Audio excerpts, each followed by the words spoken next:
Assalamualaikum warahmatullahi wabarakatuh.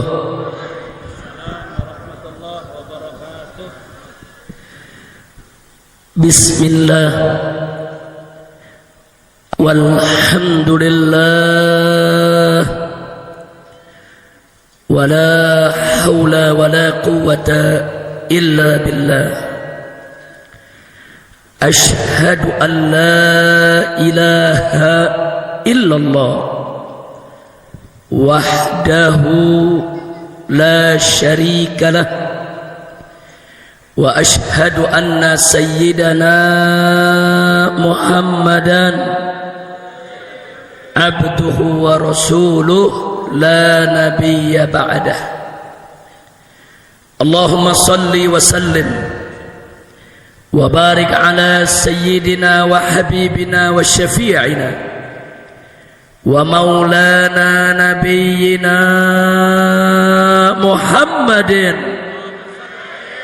wa ala alihi at-tahirin at-tayyibin wa ashabihi al-ghurril mayamin wa man tabi'ahum bi ihsanin ila yaumiddin.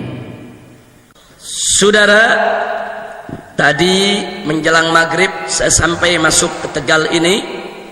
Saya bertemu dengan Ustadz Saifullah. Beliau bercerita yaitu tentang keinginan daripada beliau dan panitia untuk saya bisa menjelaskan tentang peran NU dan seluruh para pemudanya, yaitu dalam perjuangan melawan PKI.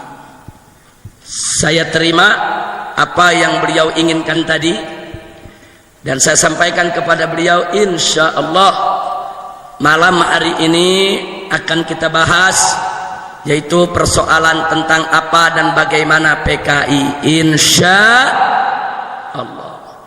Karena memang kebetulan saya ingin sampaikan kepada segenap umat Islam, tahun ini secara gencar di mana-mana saya dan kawan-kawan sedang melakukan kampanye besar-besaran untuk mengantisipasi kebangkitan PKI di Indonesia. Bahkan sejak bulan Januari tahun 2015 sudah santer kedengaran dari istana bahwa sejumlah LSM komprador, sejumlah komunitas liberal termasuk di dalamnya Komnas HAM, Kontras dan Setara Institut secara resmi menyurati Presiden, menggelar konferensi pers meminta agar Presiden Republik Indonesia Joko Widodo atas nama negara meminta maaf kepada PKI. Jadi ini bukan isu, saudara, bukan. Ini real. Jadi mereka tulis hitam di atas putih, ada surat, ada konferensi pers. Dan terus kami turi, saudara. Ternyata Bapak Presiden goyang. Tekanan dari kanan, tekanan dari kiri, terus ditekan.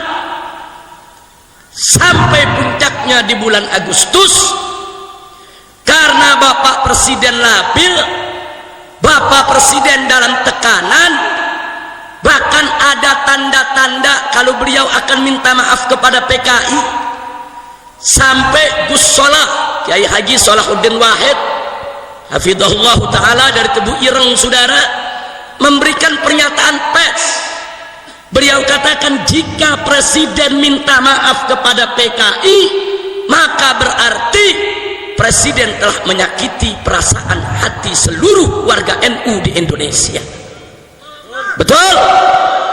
Enggak sampai di situ, bahkan ditegaskan kembali oleh Al-Muhtaram Al-Mukarram Kiai Haji Hasim Muzadi, mantan Ketua Umum PBNU, saudara, yang saat ini beliau menjadi salah satu anggota One Team Press, Dewan Pertimbangan Presiden. Beliau langsung bicara kepada Presiden, kalau Bapak Presiden sampai minta maaf kepada PKI, bukan NU saja disakiti, seluruh umat Islam Indonesia ikut disakiti, sudah. Betul? Dan gak sampai di situ, Kiai Haji Hasyim Muzadi bicara kepada kami para habaib, kalau sampai presiden minta maaf kepada PKI, ya bubar-bubaran, bargi barbe, bubar sigi, bubar kabeh. Artinya isyarat dari beliau, kalau sampai presiden minta maaf kepada PKI, beliau akan mundur dari Watim-Pres.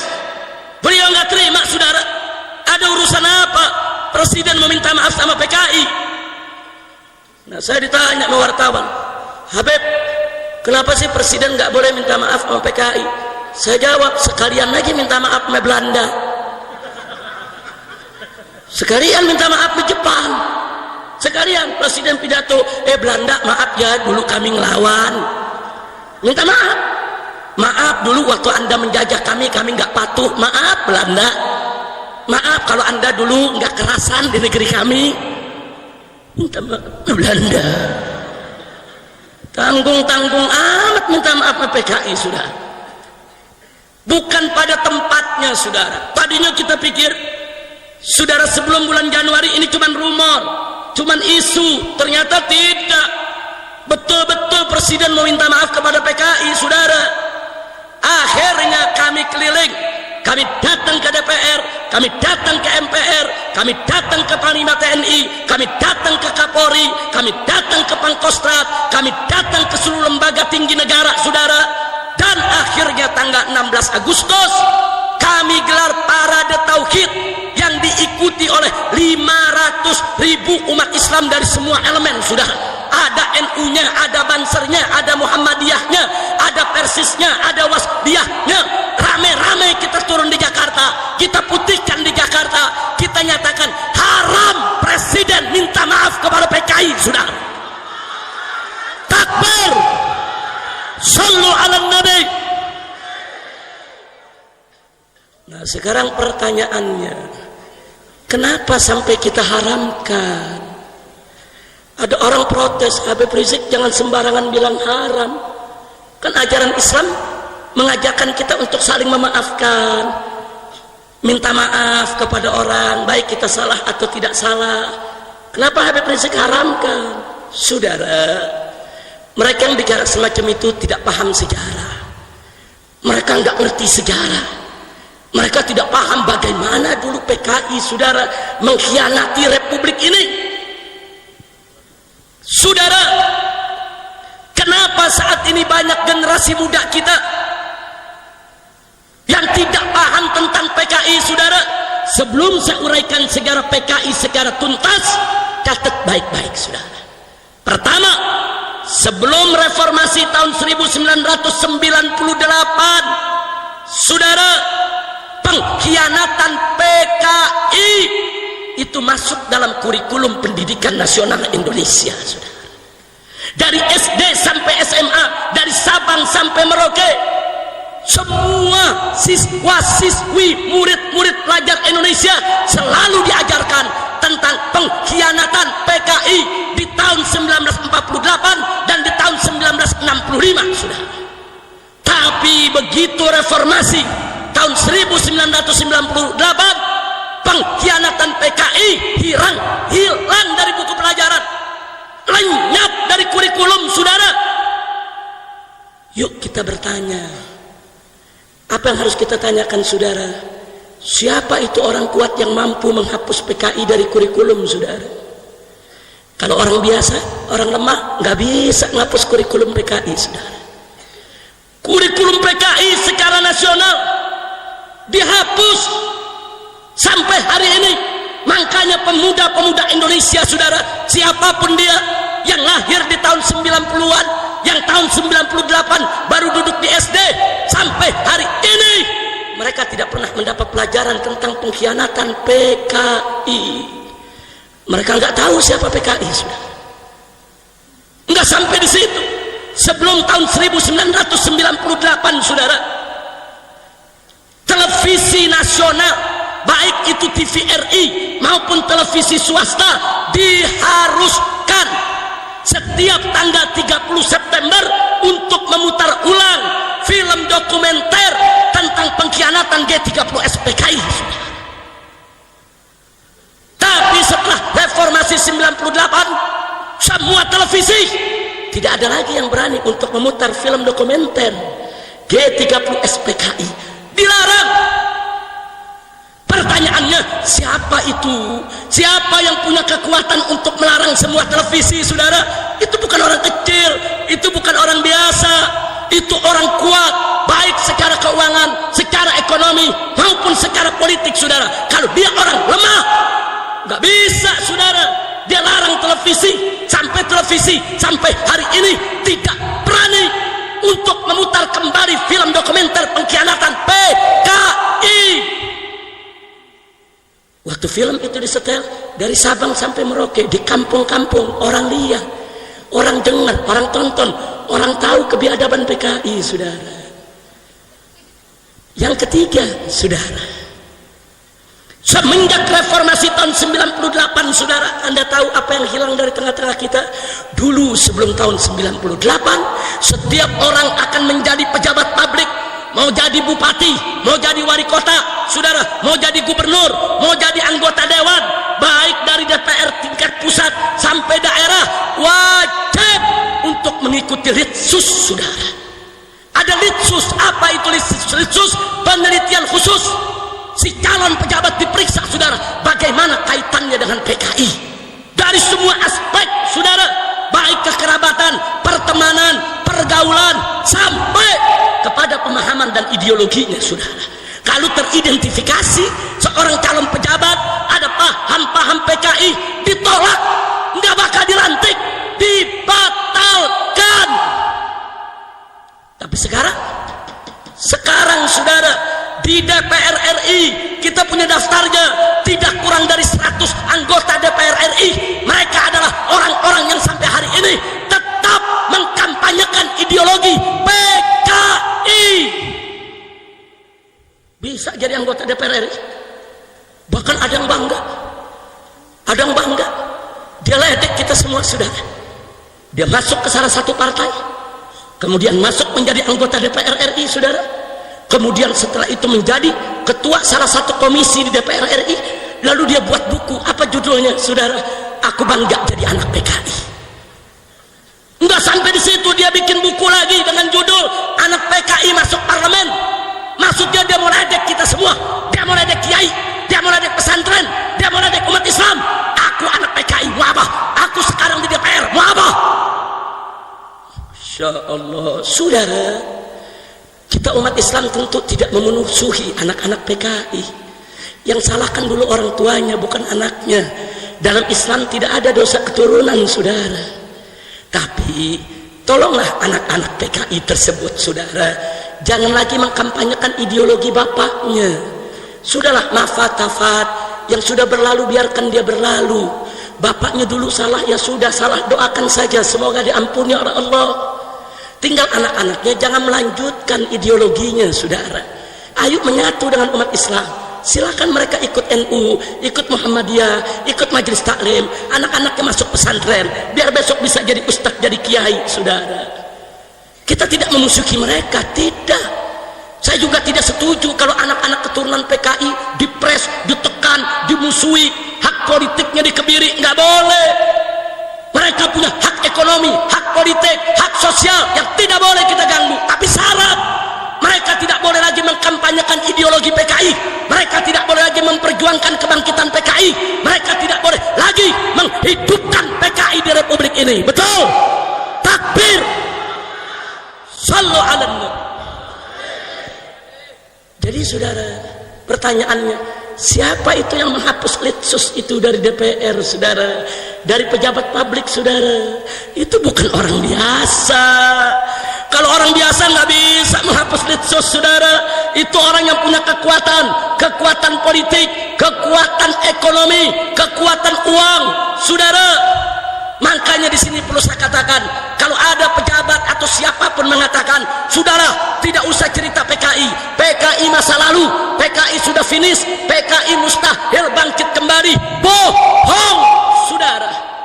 Kalau ada yang bicara semacam itu, mereka sedang meninak bobokan masyarakat Indonesia, supaya kita lalai, supaya kita tidak waspada, supaya PKI dengan leluasa bangkit kembali di tengah-tengah kita. Dan ini kenyataannya, saudara. Masya Allah, gara-gara kita pikir oh PKI udah selesai, PKI udah habis, PKI mustahil bangkit lagi. Saudara, tahu-tahu apa yang terjadi? Kurikulum pengkhianatan PKI hilang dari sekolah, film dokumenter pengkhianatan PKI hilang dari televisi. Saudara, litsus penelitian khusus untuk calon pejabat saudara dihapuskan. Saudara, hati-hati saudara, mereka sedang menyusun kembali kekuatan saudara. Maka jangan salahkan saya kalau saya mengatakan, mereka mengatakan komunis sudah habis, komunis sudah selesai. Mereka sebetulnya sedang meninak bobokan kita supaya kita lalai, supaya kita tidak waspada. Nah buktinya sekarang kita lihat, kalau kita buka internet, berapa banyak anak-anak muda kita yang tidak tahu PKI, bela PKI saudara, atas nama hak asasi manusia, atas nama kebebasan saudara. Berapa banyak mereka bela-bela PKI, mereka bilang PKI baik, PKI pejuang, PKI pahlawan, PKI revolusioner. Karena itu pada malam hari ini, yuk kita belajar dari sejarah. Allah berfirman dalam Al-Quranul Karim, faqala ta'ala fa'tabiru ya ulil absar. Ambillah pelajaran wahai mereka yang punya akal pikiran, punya hati nurani. Jangan lalai dari sejarah kita saudara. Karena Nabi berpesan, orang beriman itu tidak jatuh dalam satu lubang dua kali saudara. Jangan sampai nanti kita jatuh lagi, terjebak oleh paham-paham PKI yang ingin menghancurkan kita saudara. Nggak sampai di situ, umat Islam saudara harus merapatkan barisan. Jangan melulu kita ribut soal khilafiyah di antara kita saudara. Jangan, yuk kita rapatkan barisan kita, kita satukan potensi kita saudara. Karena jika kita tidak bersatu dari hari ini, besok begitu PKI bangkit, kita hanya akan menjadi korban mereka saudara. Hati-hati Pak Bu ya. Maka itu saya mau tanya pada malam hari ini, siap untuk mengkaji soal PKI? Saya mau tanya semua, siap mengkaji soal PKI? Mau tahu PKI? Betul? Takbir! Sallu alaihi. Saya akan uraikan soal PKI secara rinci. Nanti Anda yang menilai saudara, apakah Presiden pantas minta maaf kepada PKI atau tidak.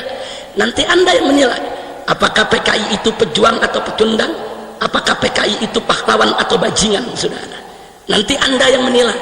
Saya hanya memberikan informasi sejarah yang bisa dipertanggungjawabkan, bukan konon katanya saudara. Tidak, ada arsipnya, ada dokumennya, ada foto-fotonya saudara, arsip nasional. Nah, karena itu saudara, di awal ceramah ini juga saya ingin mengingatkan kepada semua akan amanat Allah subhanahu wa ta'ala dalam Al-Quran. Faqala ta'ala wa'tasimu bihablillahi jami'a wa la tafarraqu. Berpegang teguhlah kamu sekalian kepada hablullah, tali Allah, agama Allah, hukum Allah, aturan Allah, dan jangan sekali-kali kamu berpecah belah. Kita harus bersatu dalam iman dan Islam, kita harus bersatu dalam akidah, kita harus bersatu dalam menegakkan Islam, kita harus bersatu dalam menegakkan hukum Allah, kita harus bersatu dalam iman dan takwa kepada Allah subhanahu wa ta'ala. Saya mau tanya semua, siap bersaudara, siap bersatu, siap bela Allah dan Rasulnya, siap bela Islam, siap bela negara Indonesia? Takbir! Sallu ala nabi, Allahumma salli wa sallim wa barik alaih. Kita mulai saudara. Perhatikan baik-baik khususnya generasi muda yang mau tahu tentang PKI, dan nanti kita lihat bagaimana dahsyatnya peran NU dan Banser dalam melawan PKI saudara. Kita mulai dari tahun 1914 saudara, sebelum kemerdekaan Indonesia.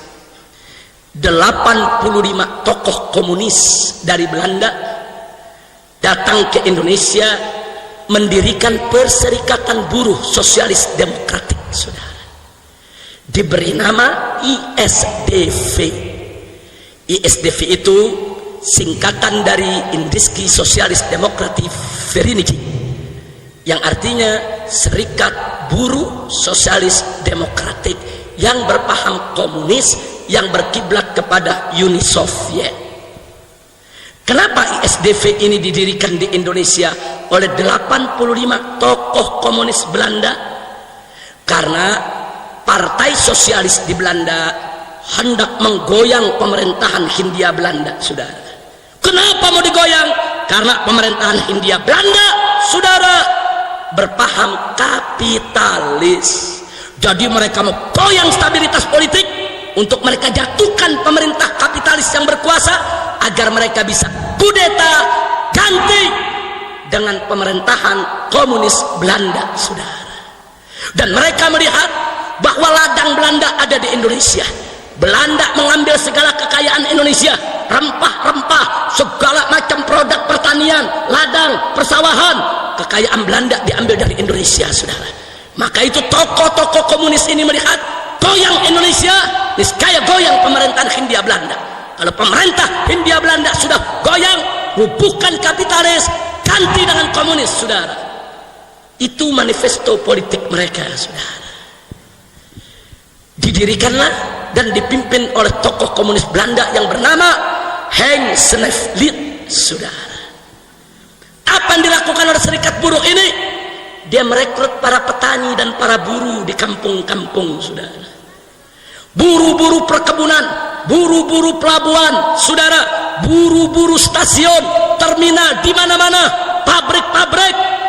Mereka rekrut termasuk para petani, saudara, dengan janji kalau ikut ISDV mereka akan terlindungi secara hukum maupun politik, saudara, karena mereka resmi disetujui oleh pemerintah Belanda, sehingga pemerintah Belanda nggak sembarangan berani ganggu buruh dan tani.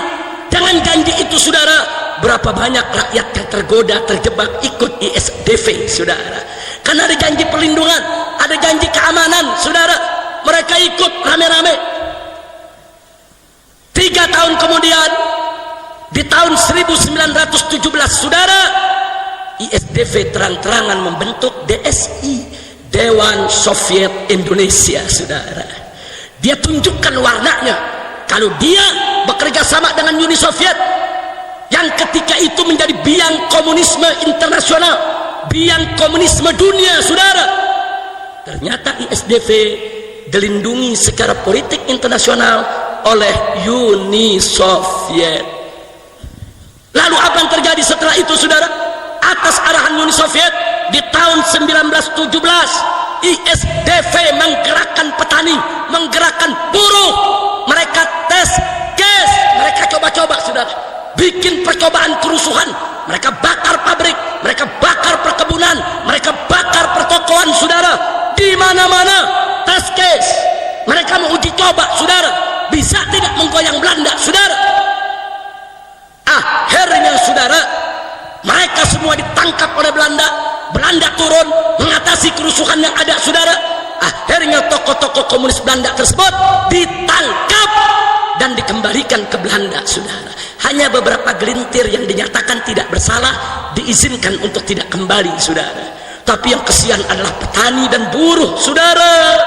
Mereka ditangkapi oleh Belanda, yang ditembak mati, yang digantung di jalanan, yang dibui, yang dipenjara, saudara, disiksa setiap hari. Orang Belandanya ditangkap, dipulangin ke Belanda, selesai. Tapi orang kita dikorbankan, saudara. Itu yang dilakukan ISDV. Jadi anak-anak PKI jangan coba-coba sok-sok bangga-banggaan, saudara. Anak-anak PKI di Indonesia apa mereka bilang? Kami pejuang, kami pahlawan, kami revolusioner. Tahun 1917 kami berontak kepada Belanda. Ahlan wa sahlan bil habib, fadhal. Fadhal. Silakan, silakan. Sallu ala nabi. Fadhal. Silakan, silakan.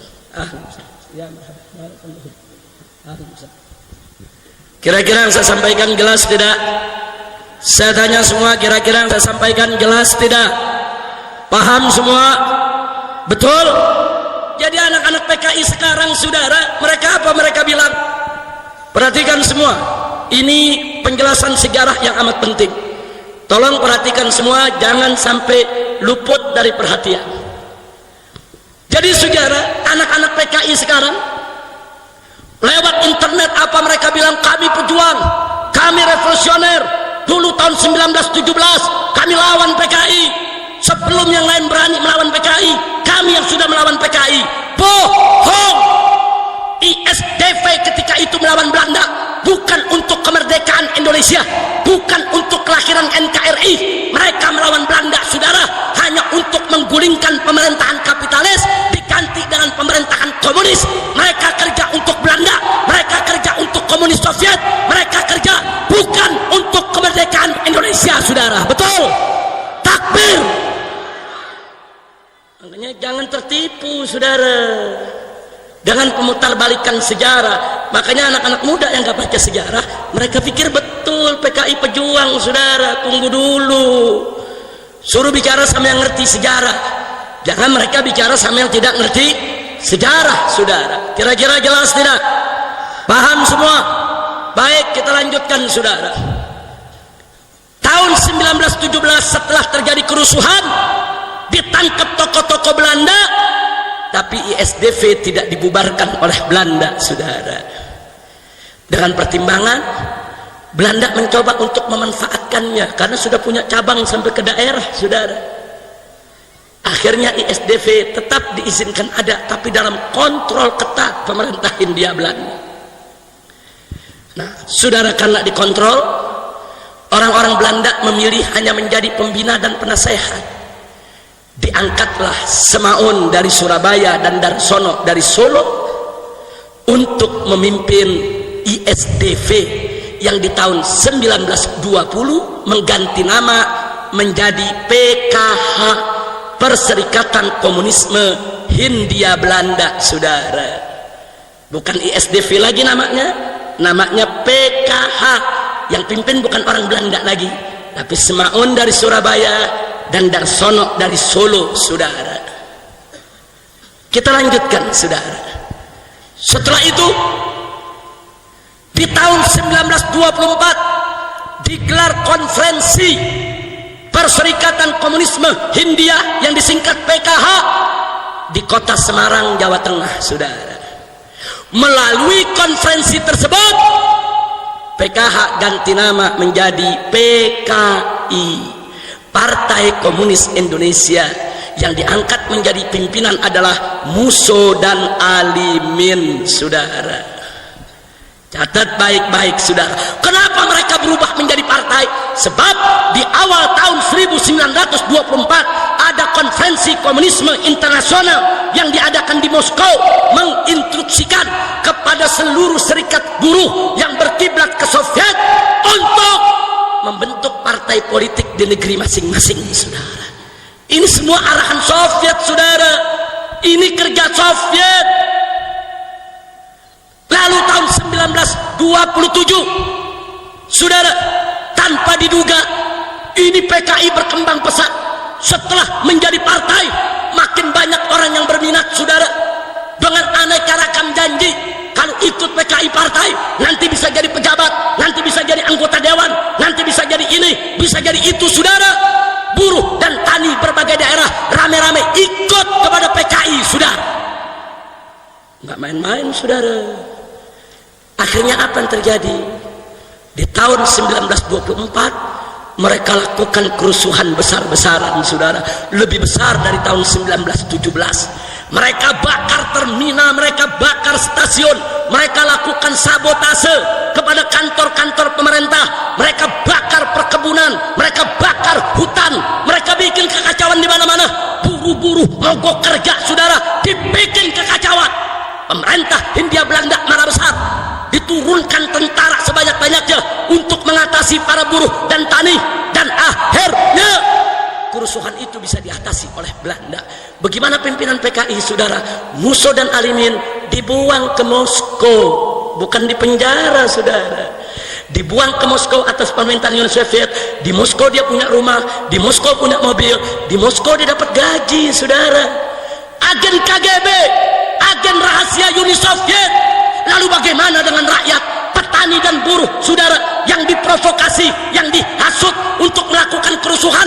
Mereka diberondong oleh Belanda, dibantai oleh Belanda, dibunuh oleh Belanda. Berapa ribu yang mati? Dan 13.000 orang ditangkap, dibuang ke Irian, Papua sana, saudara. Dipaksa kerja keras, rodi. Nggak sampai di situ, petani-petani ditangkapi, ditembak satu persatu, mayatnya digantung di jalan-jalan, saudara. Masya Allah. Jadi di sini juga anak-anak PKI jangan coba-coba mengatakan kami pejuang, kami revolusioner. Dulu orang-orang tua kami melawan Belanda. Dulu PKI melawan Belanda bukan untuk memerdekakan Indonesia. Dulu PKI melawan Belanda, saudara, mereka hanya menjadi alat Uni Soviet untuk menggulingkan pemerintahan kapitalis di Eropa untuk diganti dengan pemerintahan komunis. Buruh dan tani hanya dijadikan korban, buruh dan tani hanya dijadikan bemper. Kurang ajar ini PKI, saudara. Begitu saya mau tanya semua yang dari sini, kalau gitu PKI licik tidak? Licik tidak? Mengorbankan rakyat, buruh, petani, jahat tidak? Zalim tidak? Itu yang mereka lakukan, saudara. Baca manifesto PKI, mana ada untuk memerdekakan Indonesia? Enggak ada, saudara. Akhirnya di tahun 1927 setelah PKI melakukan kerusuhan besar, dibubarkan oleh Belanda, saudara. Sejak saat itu finish PKI tidak ada, saudara. Bagaimana nasib Musul Alimin? Tinggal di Uni Soviet, saudara. Dibina, dididik oleh KGB. Dan setiap tahun Musul dan Alimin selalu hadir dalam konferensi komunis internasional di Berlin, Jerman, di Beijing, Cina, dan di Moskow, Uni Soviet, mengatasnamakan Indonesia, saudara. Jadi biar anda tahu ini kaki tangan Uni Soviet, tapi mereka nggak balik ke Indonesia, saudara. Singkat cerita, menjelang kemerdekaan Republik Indonesia tahun 1945, tokoh-tokoh nasional bersama para kiai kita kumpul musyawarah, saudara, untuk merumuskan bagaimana kelak bentuk dan dasar negara Indonesia jika merdeka, saudara. Siapa yang terlibat di sana? Satu, almarhum wal maghfurullah Kiai Haji Abdul Wahid Hashim, putra pendiri NU, Hadratus Syekh Al-Alimul Allamah Kiai Haji Hasim Asy'ari radhiyallahu taala anhu wa an jami'il muslimin. Tokoh nomor satu NU hadir, saudara, dalam musyawarah untuk melahirkan NKRI. Yang kedua adalah almarhum wal maghfurullah Kiai Haji Abdul Qahar Mudzakkir, pimpinan Muhammadiyah ketika itu, saudara. Dan yang ketiga adalah almarhum wal maghfurullah Kiai Haji Agus Salim, yang ketika itu menjadi pimpinan Sarekat Islam, saudara. Ini trio kiai, ini trio ulama, saudara, luar biasa. Bung Yamin, Bung Hatta berbulan-bulan berdebat dengan kiai kita tiga ini untuk bicara dasar negara, nggak menang, saudara. Nggak menang. Bagaimana Bung Hatta, Bung Karno, Bung Yamin mau menang berdebat sama kiai yang hafal Quran? Al-Quran 30 juz dihafal, apalagi Pancasila 5 butir. Betul? Betul? Makanya nggak menang, saudara. Bung Hatta, Bung Karno, Bung Yamin ngotot Indonesia harus menjadi negara sekuler, saudara. Sebagaimana tadi Ibu Nyai, wakil bupati kita mengatakan negara nggak bisa dipisah dari agama. Itu prinsip NU dari semenjak berdiri, saudara. Ketika itu Bung Hatta, Bung Karno, Bung Yamin minta negara-negara, agama-agama, politik-politik, agama-agama nggak boleh ada. Ini harus menjadi negara sekuler. Ditentang oleh Kiai Haji Wahid Hasim, ditentang oleh Kiai Haji Agus Salim, ditentang oleh Kiai Haji Abdul Qahar Mudzakkir. Tiga ulama ini bersatu, saudara, supaya Indonesia lahir tetap ada di rel agama. Akhirnya mereka berhasil bahwa Indonesia negara berdasarkan ketuhanan. Bahkan ketika itu, saudara, pada tanggal 22 Juni tahun 1945 yang disepakati oleh para founding father, para pendiri bangsa Indonesia adalah Indonesia berdiri atas dasar ketuhanan dengan kewajiban menjalankan syariat Islam bagi pemeluk-pemeluknya, tidak dipaksa buat orang di luar Islam. Tapi pada tanggal 17 Agustus begitu kita merdeka, Jepang tidak terima ada syariat, saudara. Ditekan Bung Karno, ditekan Bung Hatta, ditekan Bung Yamin supaya syariatnya dihapus, saudara. Akhirnya tanggal 18 Agustus digelar lagi sidang. sayang sejuta sayang, saya harus kabarkan kepada masyarakat NU yang ada di Tegal, begitu dikelar musyawarah kembali, trio ulama enggak diundang lagi, saudara. Kiai Haji Wahid Hasim tidak hadir, Kiai Haji Abdul Qahar Muzakir tidak hadir, Kiai Haji Agus Salim tidak hadir. Kenapa mereka bertiga tidak diundang? Karena Bung Hatta, Bung Yamin, dan juga saudara Bung Karno, mereka tahu kalau tiga kiai ini diundang nggak menang berdebat, saudara. Mereka udah tahu kok, berbulan-bulan berdebat sama kiai soal dasar negara, saudara, nggak menang. Akhirnya ketuhanan diganti. Ketuhanan dengan kewajiban menjalankan syariat Islam bagi pemeluk-pemeluknya, dengan kewajiban dan seterusnya dicoret, dihapus, saudara. Hanya tinggal ketuhanan. Tapi ketika itu orang-orang NU yang hadir, walaupun tidak sekaliber Kiai Hasim, Kiai Wahid Hasim, orang-orang Muhammadiyah yang hadir termasuk Ki Bagus, saudara, mereka protes, mereka tentang, terjadi perdebatan. Akhirnya kelompok Islam mengalah, tapi dengan syarat boleh dihapus dengan kewajiban menjalankan syariat Islam bagi pemeluk-pemeluknya, tapi syarat ketuhanannya ditambah yang Maha Esa. Bung Karno setuju, Bung Hatta setuju, saudara. Begitu juga Bung Yamin. Jepang juga nggak keberatan, saudara. Inilah, saudara, inilah pertolongan Allah. Wayam kuruna wayam kurullah wallahu khairul makirin. Mereka berusaha menghapus syariat dari dasar negara, dihapus, tapi tanpa mereka sadari syariat dihapus, tauhid yang datang, saudara. Saya mau tanya, ketuhanan yang Maha Esa, saudara, siapa Tuhan yang Maha Esa?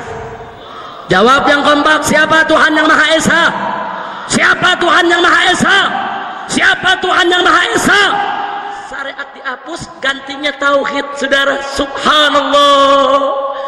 Jepang nggak sadar, saudara, syariat hilang, diganti tauhid, naik pangkat, saudara. Alhamdulillah. Itu cerdasnya orang NU dulu, itu cerdasnya orang Muhammadiyah dulu, itu cerdasnya para kiai dulu yang berjuang untuk mendirikan negara Republik Indonesia. Bagus tidak? Bagus tidak? Saya tanya, kalau begitu jasa NU dalam mendirikan NKRI besar tidak? Besar tidak? Nggak bisa dihapus dari lembaran sejarah, saudara. Tanpa NU jangan mimpi NKRI ini hadir. Tanpa NU jangan mimpi Pancasila itu ada, saudara. Tanpa NU jangan mimpi dasar negara kita ketuhanan yang Maha Esa. Dengan izin Allah Subhanahu wa Ta'ala, dengan rahmat dan berkahnya, NU Muhammadiyah Syarikat Islam saat itu bersatu untuk melahirkan NKRI yang berdasarkan ketuhanan yang Maha Esa. Sekali lagi bersyukur, alhamdulillah. Kira-kira jelas tidak? Nah, saya mau tanya, ada PKI ikut rapat? Enggak ada. Ada PKI ikut musyawarah? Enggak ada, saudara. PKI udah bubar. Musuh Alimin ada di Soviet, saudara. Enggak ada mereka ikut merumuskan lahirnya negara kesatuan Republik Indonesia. Enggak ada PKI ikut rapat, enggak ada PKI ikut musyawarah, enggak ada PKI ikut sidang melahirkan negara. Tidak ada. Yang melahirkan negara Republik Indonesia adalah saudara Kiai Haji Wahid Hasim, Kiai Haji Abdul Qahar Muzakir, Kiai Haji Agus Salim, Bung Karno, Bung Hatta, Bung Yamin, dan kawan-kawan yang ikut dalam sidang BPPKI, saudara. Itu yang melahirkan Republik Indonesia. Tidak ada PKI. Kira-kira jelas tidak? Paham tidak? Alhamdulillah. Ada PKI ikut dalam melahirkan Republik? Ada, saudara. Lanjut. Panjang ini. Lanjut jangan. Udah malam. Udah terus. Mau hujan. Warapopo. Lanjut. Nih bisa panjang sampai pagi nih. Boleh sampai pagi? Boleh sampai pagi? Ente sampai pagi, aneh pulang.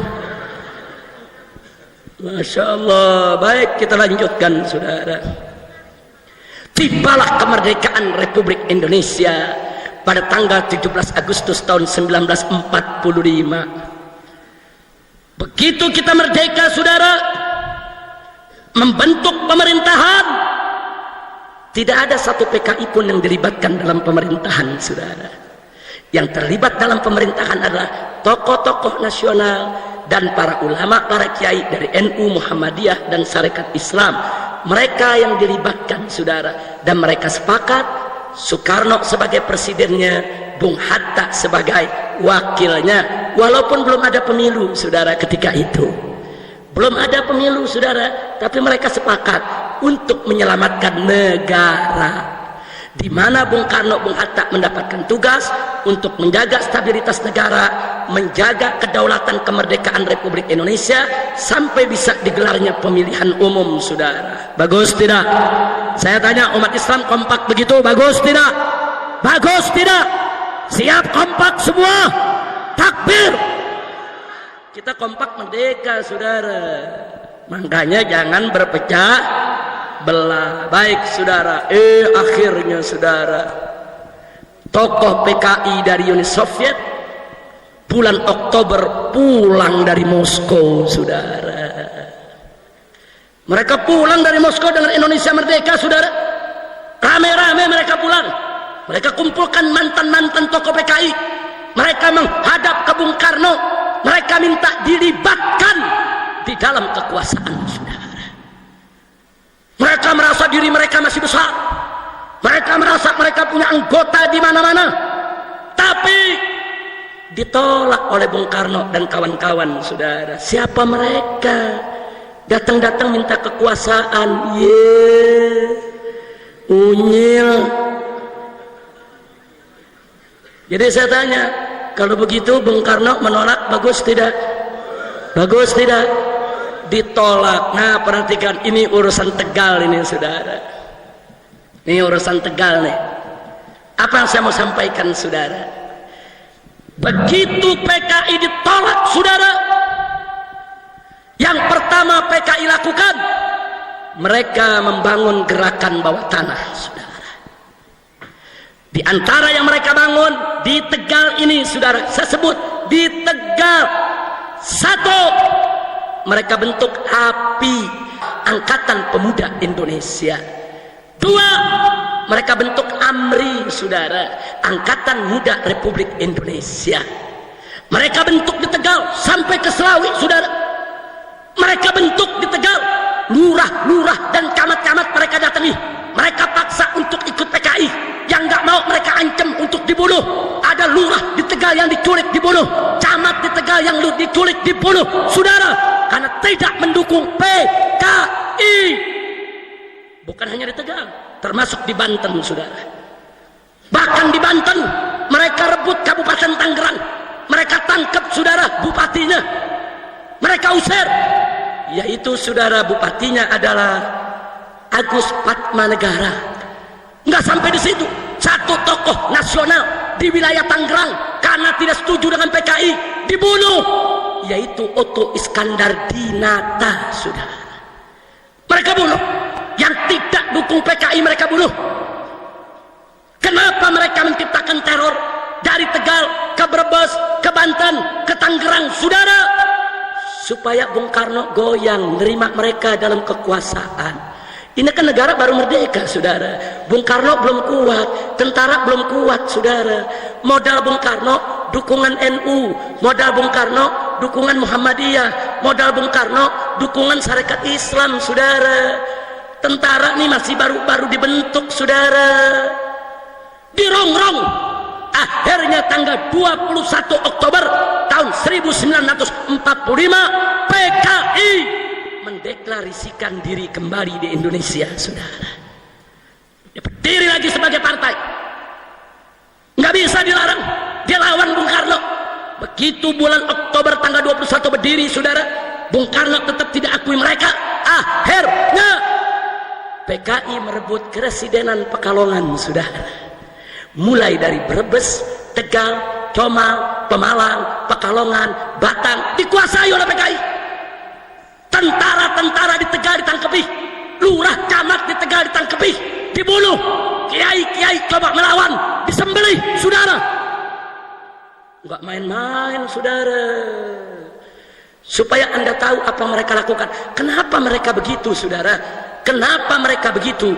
Kenapa mereka lakukan itu semua, saudara? Bahkan Bupati Lebak, Raden Hardi Winangun, saudara, mereka bunuh, mereka sembelih. Kenapa mereka lakukan? Mereka menekan Bung Karno supaya mereka dilibatkan dalam kekuasaan, saudara.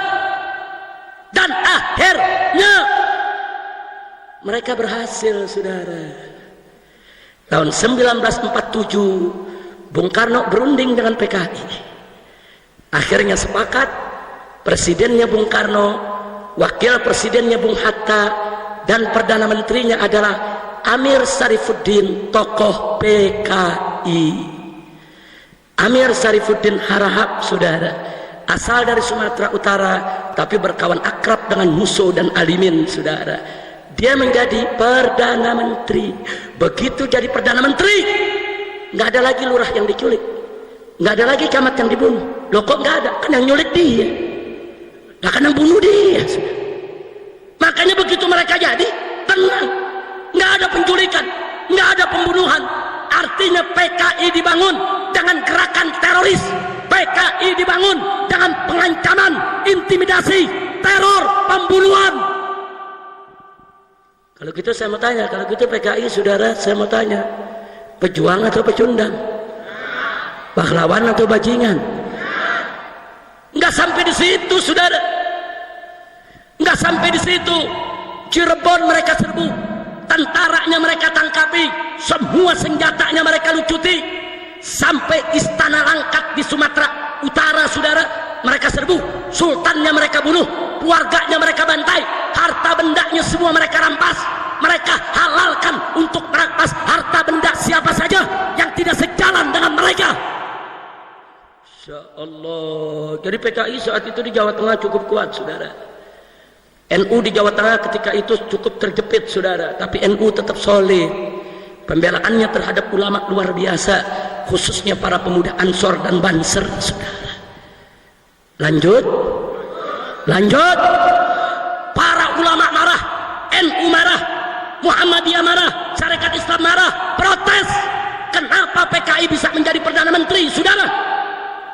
Tapi Bung Karno menenangkan. Bung Karno ini orangnya baik, husnudzon, berpikir untuk negara. Apa kata Bung Karno? Kalau mereka bisa kita rangkul untuk kedaulatan negeri kita, kenapa tidak? Ini Belanda ngancam mau datang lagi. Jangan sampai nanti Belanda datang kita pecah belah. Sudahlah kita rangkul, yang penting kita bersatu untuk lawan Belanda, saudara. Ingat, Bung Karno, saudara, ketika itu posisinya masih lemah, baru merdeka.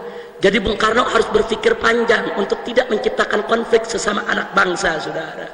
Wajar, makzur, nggak bisa disalahkan saat itu putusan Bung Karno, saudara. Jelas tidak? Tapi akhirnya PKI memanfaatkan kesempatan. Sepanjang tahun 1947, saudara, begitu Amir Sarifuddin menjadi perdana menteri, saudara, itu kepala-kepala dinas di pegawai negeri sipil diganti dengan kader-kader PKI, komandan-komandan polisi, komandan-komandan tentara diganti dengan kader-kader PKI. PKI masuk angkatan darat, PKI masuk angkatan laut, PKI masuk angkatan udara, PKI masuk ke pegawai negeri, semua angkatan PKI masuk, saudara. Marah para ulama, saudara, tapi ditenangkan oleh Bung Karno. Ulama minta supaya PKI ini kabinetnya dibubarkan, tapi Bung Karno nggak bisa kerjakan itu, saudara. Tekanan PKI terlalu kuat. Akhirnya kesempatan itu datang.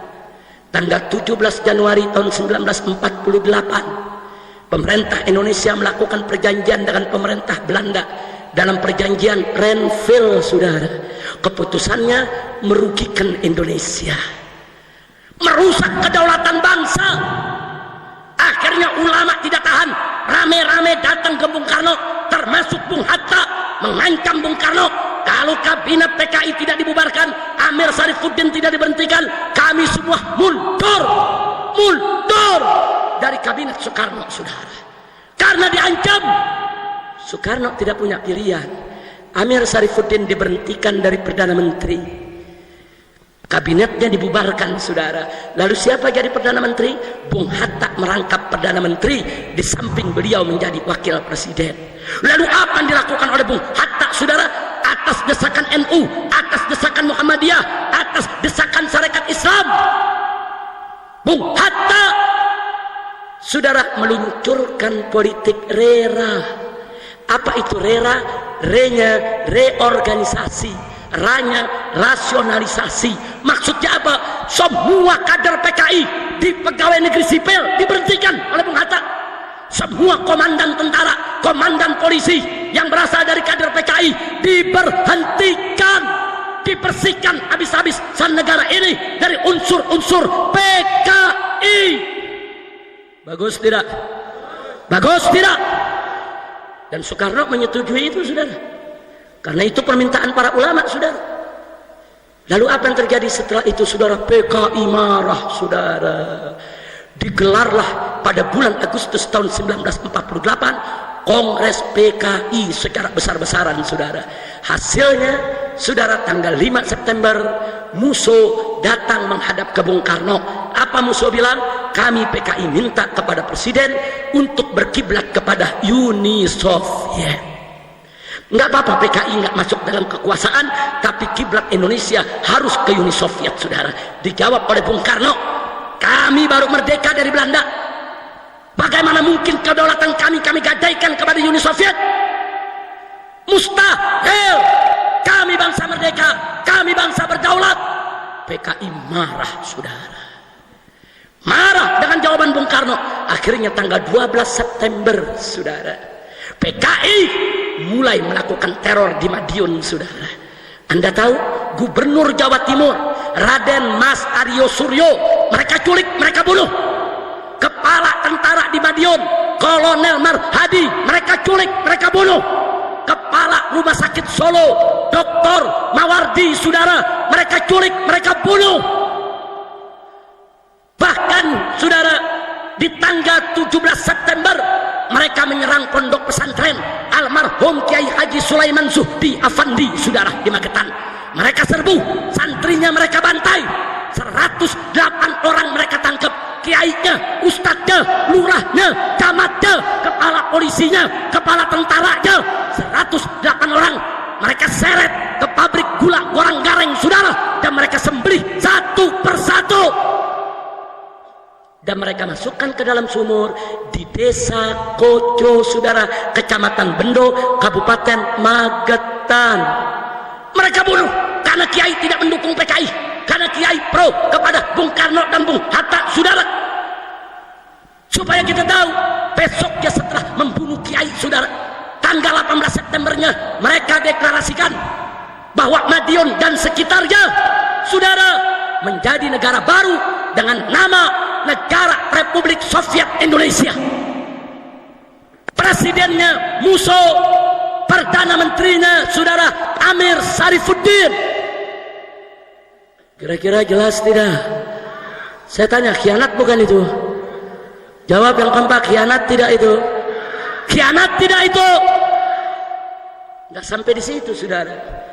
Kader-kader PKI yang di tentara, kader-kader PKI yang di polisi yang dipecat oleh Bung Hatta, mereka mengambil alih lagi posisi di Jawa Tengah, saudara. Akhirnya apa yang terjadi besoknya? Mereka rebut setelah Madiun, mereka rebut Magetan, mereka rebut Ponorogo, kemudian mereka keliling, mereka rebut Cepu, Rembang, Wonogiri, Sukoharjo, saudara, Purwokerto, hampir seluruh Jawa Tengah mereka rebut, saudara. Soekarno tidak berdaya. Soekarno panggil Panglima Besar Jenderal Sudirman, ditugaskan oleh Bung Karno untuk menyelesaikan persoalan Jawa Tengah harus dipulihkan. Sementara tentara-tentara di Jawa Tengah sudah dilucuti oleh PKI, saudara. Akhirnya tentara Siliwangi dari Jawa Barat dan tentara dari Jawa Timur semua merapat ke Jawa Tengah di bawah pimpinan Panglima Besar Jenderal Sudirman. Tanggal 30 September Madiun direbut kembali oleh Panglima Besar Jenderal Sudirman, saudara. Dan akhir bulan November baru seluruh Jawa Tengah bisa dikuasai kembali oleh NKRI, saudara. Tapi apa yang terjadi? Begitu 30 September PKI terusir dari Madiun, mereka meluncur ke arah Magetan. Sepanjang jalan mereka bantai penduduk, sepanjang jalan mereka bunuh orang, sepanjang jalan mereka tangkap, mereka ikat, mereka seret. Saudara, ribuan orang mereka tawan, ribuan orang mereka sandera, mereka bawa ke pabrik gula Gorang-Gareng dan ke pabrik gula Alas Tewu. Saudara, satu persatu disembelih. Saking banyaknya yang disembelih, darah yang mengalir sampai ke betis kaki manusia. Saudara, ini PKI ini. Saudara, kiai dibunuh, pesantren dibakar, jenderal dibunuh, pejabat dibunuh. Ini PKI. Tapi alhamdulillah saudara, bulan November Muso Alimin tertangkap dan dihukum mati, dieksekusi oleh tentara. Saudara, dan seluruh Jawa Tengah akhirnya bisa diambil alih kembali. Alhamdulillah. Saya mau tanya jujur, kira-kira PKI kalau udah begitu pantasnya dibubarin tidak? Jujur jawab yang kompak. Bubarin jangan? Bubarin jangan. Khianat tidak, zalim tidak, biadab tidak. Tapi sayang, sejuta sayang, Bung Karno memutuskan tidak membubarkan PKI. Saudara, NU protes, Muhammadiyah protes. Apa jawab Bung Karno? Yang salah kan yang di Madiun, PKI yang lain kan nggak terlibat. Jangan kesalahan sebagian oknum dilimpahkan kepada semua PKI. Itu alasan Bung Karno. Saudara, akhirnya PKI tidak dibubarkan, melainkan PKI menggelar kongres kembali tahun 50 dan mengganti kepemimpinan. Saudara, karena Muso udah dihukum mati, Alimin udah dihukum mati, kali ini yang memimpin adalah DN Aidit, Dipo Nusantara Aidit. Saudara, dan satu lagi adalah Nyoto. Tahun 50 saudara, mereka menjadi pimpinan PKI. Apa yang mereka buat saudara? Ini mereka habis berontak, habis bunuh orang, habis bantai kiai. Bagaimana caranya supaya rakyat melupakan itu saudara? Mereka tahu rakyat cinta Bung Karno, rakyat hormat Bung Karno. Akhirnya mereka memakai politik, jilat habis-habisan Bung Karno. Saudara, mereka pakai politik menjilat. Saudara, mereka jilat, mereka banggakan Bung Karno, mereka puji-puji Bung Karno, segala program Bung Karno mereka dukung. Tidak ada mereka tolak. Siapa nyerang Bung Karno mereka lawan habis-habisan, dan mereka berhasil mengambil hati Bung Karno. Saudara, akhirnya Bung Karno sangat akrab kepada mereka, sehingga akhirnya mereka diizinkan untuk ikut pemilihan umum pertama di Indonesia tahun 1955.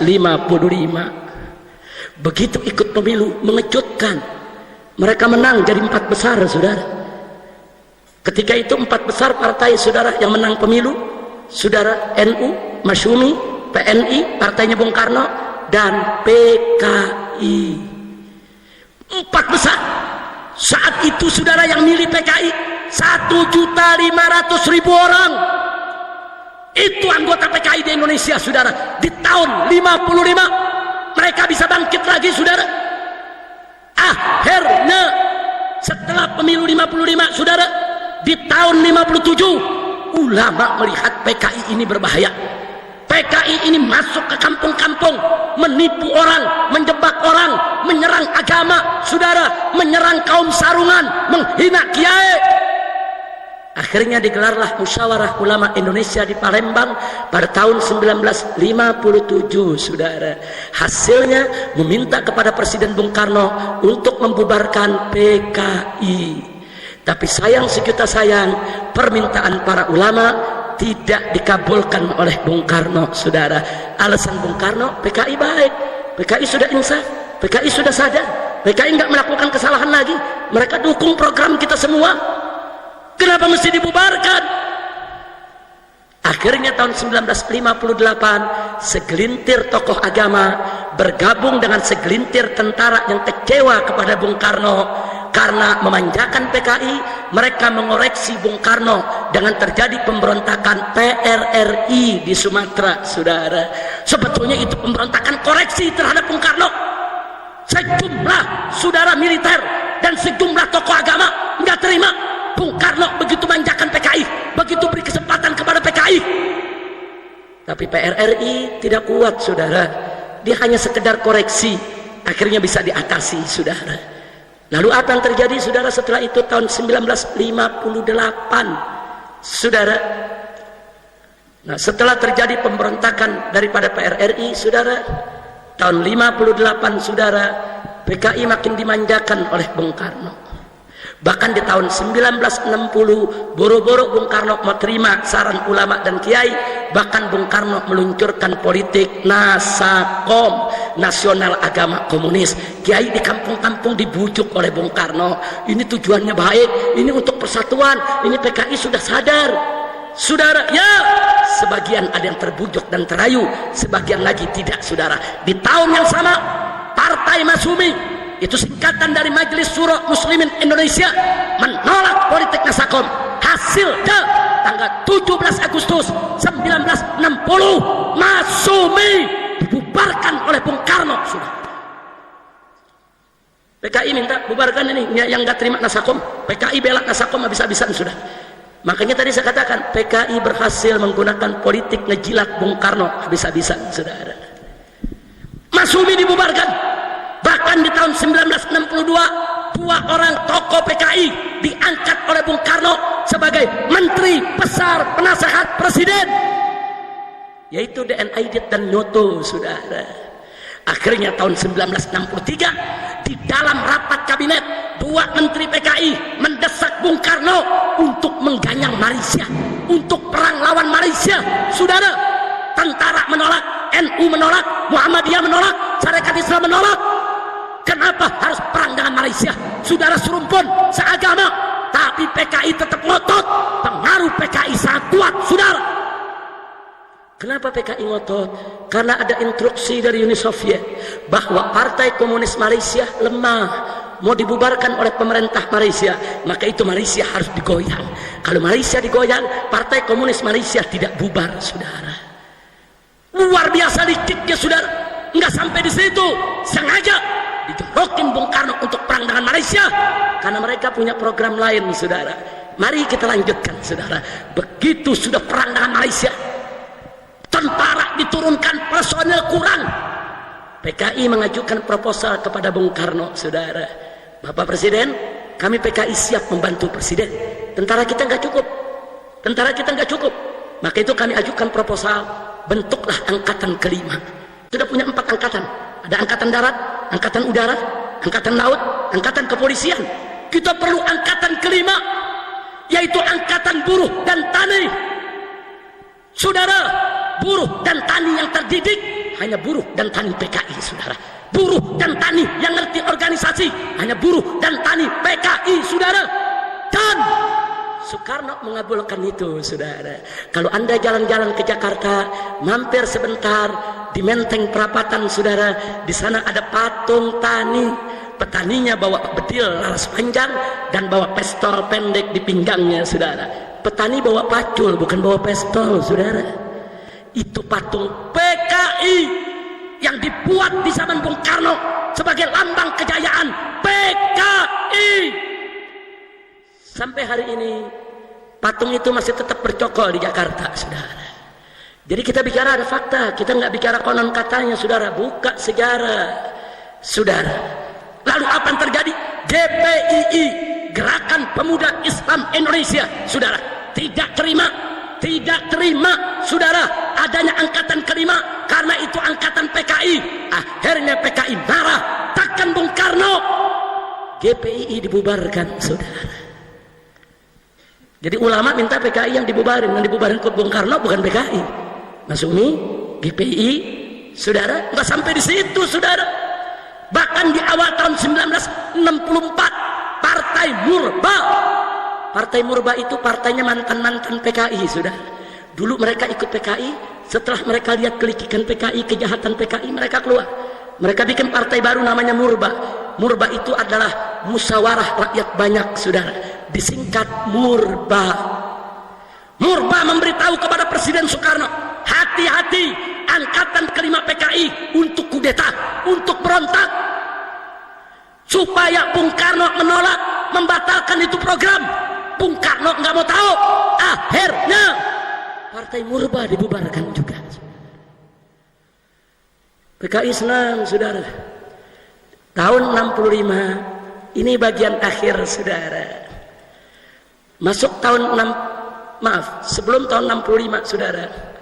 Begitu Masumi dibubarkan, kemudian GPII dibubarkan, Murba dibubarkan, banyak ulama protes saudara. Tahun 63 64. Ulama protes rame-rame.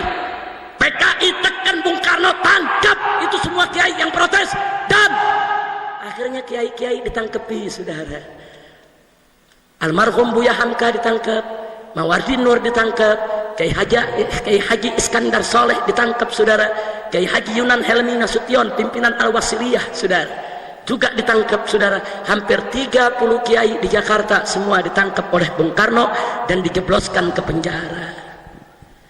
Saat itu saudara PKI melihat musuh-musuhnya udah bubar, Masumi sudah bubar, GPII sudah bubar, PSI bubar saudara, Murba bubar saudara, kiai-kiai udah banyak ditangkap saudara.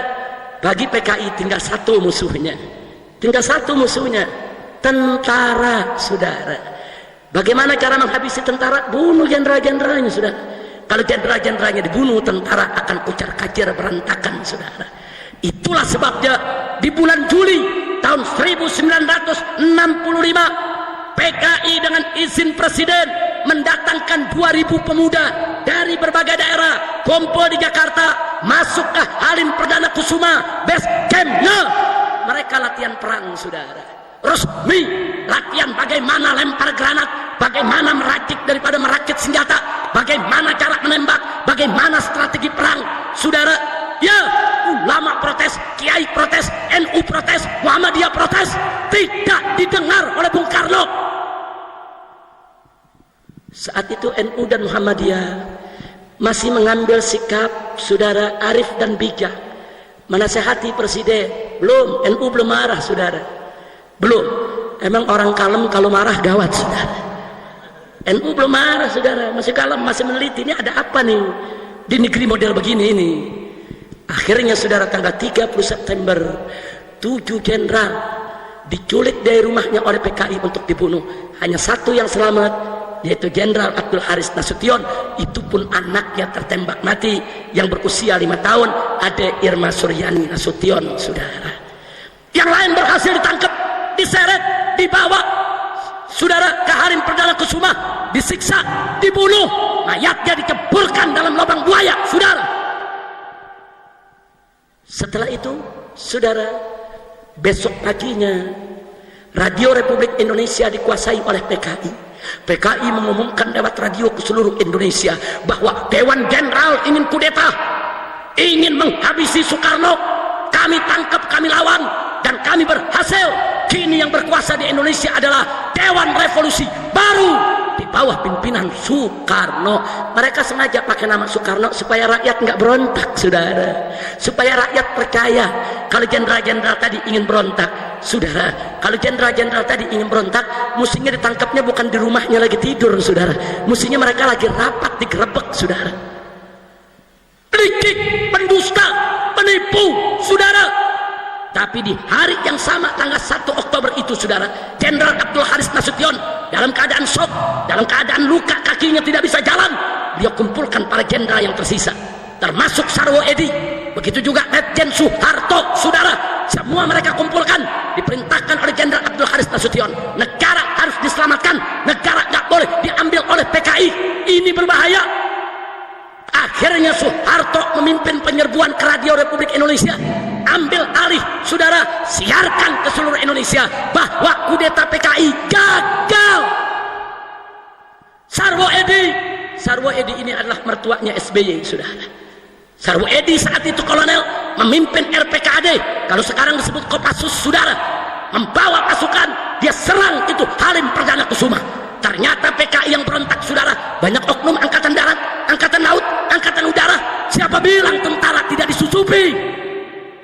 Letkol Untung saudara, yang memimpin G30S PKI dari PKI saudara, kolonel angkatan darat. Jadi jangan pikir angkatan darat tidak tersusupi saudara. Hari itu yang kita lawan tentara saudara. Cakrabirawa, pasukan pengamanan presiden, tentara angkatan darat, mereka yang culik para jenderal. PKI kuat saudara. Dia punya pasukan, dia menyusup kemana-mana.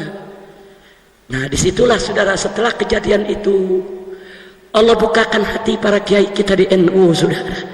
Selama ini kan NU meneliti, ini bagaimana ini kacau balau begini negeri saudara. Allah bukakan hati para kiai dari Sabang sampai Merauke. Akhirnya para kiai itu menyerukan untuk memprotes PKI. Turunlah Ansor pada tanggal 10 Oktober saudara. Ansor di setiap kota di tanah Jawa melakukan demo saudara di tiap kota, meminta supaya PKI dibubarkan saudara. Karena PKI sudah lewat batas, mereka mengulangi pengkhianatan. Dulu 1948 sudah dimaafkan, sudah dimaklumi. Kali ini mereka ulangi lagi saudara. 10 Oktober NU turun Ansornya saudara. Lalu apa yang terjadi saudara? PKI marah melihat NU, PKI marah kepada Banser. Besoknya tahu yang terjadi saudara, 67 anggota Banser di Banyuwangi mereka undang, mereka ajak makan malam saudara, mereka racuni. Setelah itu mereka sembelih satu persatu, mereka masukkan ke dalam sumur. Pimpinan Banser saudara di Blora, di Jawa Tengah, di Magetan, di mana-mana dicolek, dibunuh. Akhirnya tanggal 13 Oktober saudara, NU marah, Banser marah, Ansor marah. Terjadi bentrok antara PKI dan Banser di seluruh Indonesia. Saat itulah saudara, NU menjadi magnet saudara. NU menjadi magnet saat Muhammadiyah sudah putus harapan saudara. Saat GPII sudah dibubarkan, saat Masumi sudah dibubarkan, saat kiai-kiai nasional sudah ditangkapi saudara. Saat itu NU yang menjadi harapan umat saudara. NU magnet ketika itu. Akhirnya saudara, orang-orang Muhammadiyah, Sarekat Islam, Persis di seluruh Indonesia ikut membela Banser, ikut membela Ansor, meletus perang antara NU melawan PKI. Takbir, takbir. Hampir 1 tahun pertempuran meletus saudara di setiap kampung, dan alhamdulillah berdasarkan catatan sejarah 1 juta PKI mati saat melawan umat Islam saudara. Nah sekarang PKI mau putar balik sejarah. Apa mereka bilang? Kami dibantai oleh NU, kami dibantai oleh Banser, kami nggak salah apa-apa, kami dibantai di mana-mana. Nih PKI lagi putar balik sejarah nih saudara. Banser tidak akan marah, Banser tidak akan bunuh mereka kalau mereka tidak bunuh kiai-kiai NU. Betul? Saya mau tanya, yang bunuh kiai NU siapa? Yang bunuh Banser siapa? Yang bunuh jenderal siapa? Yang bakar pesantren siapa? Yang khianat kepada negara siapa? Jadi kalau Banser marah wajar tidak? Ansor marah wajar tidak? Takbir. Sallu ala Nabi. Kurang ajar, sekarang mau dibalik sejarahnya saudara. Mereka bilang sekarang mereka korban. Ini dia kurang ajar saudara. Dulu gagahnya nyeret kiai kita, sembelih kiai kita, bakar pesantren-pesantren NU kayak jagoan, mentang-mentang berkuasa. Begitu udah kalah cengeng, ngaku saya dibantai, pala lu bomenyan. Kurang ajar saudara. Kira-kira jelas tidak? Jelas tidak? Nah sekarang saya mau tanya, anda yang ambil kesimpulan saudara, setelah anda lihat begitu sejarah PKI, saya tanya, kalau gitu PKI jawab yang kompak, PKI ini pahlawan atau bajingan? Jawab yang kompak, pahlawan atau bajingan? Pejuang atau pecundang? Siapa yang bunuh kiai? Siapa yang bunuh kiai? Siapa yang bakar pesantren? Siapa yang bantai NU? Siapa yang khianat kepada negara? Kalau begitu saya mau tanya, apa pantas presiden minta maaf kepada PKI? Kurang ajar presiden meminta maaf ke PKI. Saudara, apa maksudnya? Maka itu saudara, saya mau serukan kepada umat Islam. Sampai hari ini kita masih berhasil menekan presiden untuk tidak minta maaf kepada PKI. Sampai hari ini. Setelah kami turun pada Tauhid di Jakarta, saya diundang oleh Menko Polhukam Luhut Panjaitan. Saudara, beliau ingin menenangkan saya dengan menjamin presiden tidak akan minta maaf kepada PKI. Saya katakan, apa jaminannya? Siapa yang bisa menjamin kalau presiden tidak minta maaf kepada PKI? Maka itu kita sampaikan kepada Menko Polhukam, kalau Presiden sampai minta maaf kepada PKI, saya yang pertama kali akan teriakkan kepada rakyat Indonesia, turun ke jalan, turunkan Jokowi dari jabatan Presiden. Takbir! Takbir! Saya mau tanya semua yang ada di sini, siap bela ulama? Siap bela kiai? Siap bela NU? Siap bela Banser? Siap bela NKRI? Siap ganyang PKI? Takbir! Kalau Jokowi sampai minta maaf kepada PKI, saudara, kita minta kepada umat Islam dimanapun anda berada, NU-nya, Muhammadiyahnya, Wasliyahnya, dan seluruh ormasnya dan komponennya, saudara, kita turun ke jalanan, turunkan Jokowi dari jabatan Presiden, saudara. Setuju tidak? Takbir! Dan ganti namanya jadi Jokodok. Ganti namanya jadi Jokodok, saudara. Jangan takut, saudara. Enggak. Ini gara-gara dari bulan Januari sampai hari ini terus saya ceramah begini di mana tempat, saudara, pemerintah mau buat undang-undang lagi penghinaan kepada presiden supaya bisa ditangkap. Dulu tahun 2003 saya ditangkap dengan undang-undang penghinaan kepada presiden, saudara. Tapi tahun 2005 setelah kita keluar, rame-rame dengan ormas hitam kita tuntut itu undang-undang. Itu pasal ke Mahkamah Konstitusi dan sudah dibatalkan, saudara. Sehingga nggak ada lagi pasal penghinaan presiden. Nah, karena sekarang Jokowi di mana-mana disebut Jokodok. Ini dianggap menghina presiden, maka presiden minta supaya undang-undang tadi dihidupkan kembali.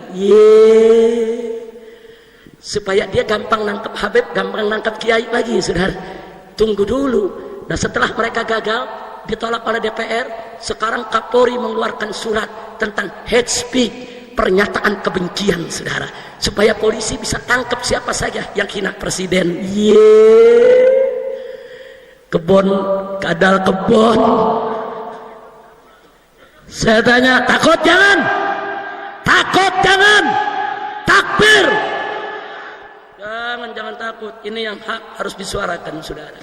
Baik, sebagai penutup ceramah saya, muncul pertanyaan, emang kenapa sih kalau presiden minta maaf kepada PKI, kok Habib dan kawan-kawan FPI kok begitu marah? Ada apa sih? Jawab jangan. Kapan? Tahun depan aja, biar diundang lagi. Udah sejam lebih nih. Nggak apa-apa, saya kira mah udah 1,5 jam ini. Lanjut, ente lanjut, mulut anu udah berbusa. Baik, singkat saja, perhatikan baik-baik. Kenapa kami menolak keras presiden minta maaf kepada PKI? Saudara, memang memaafkan itu ajaran Islam. Memaafkan itu memang kesantunan Islam. Memaafkan itu memang kedamaian Islam. Tapi hati-hati, minta maaf presiden ini bukan sembarang minta maaf. Ini punya implikasi politik dan hukum, saudara.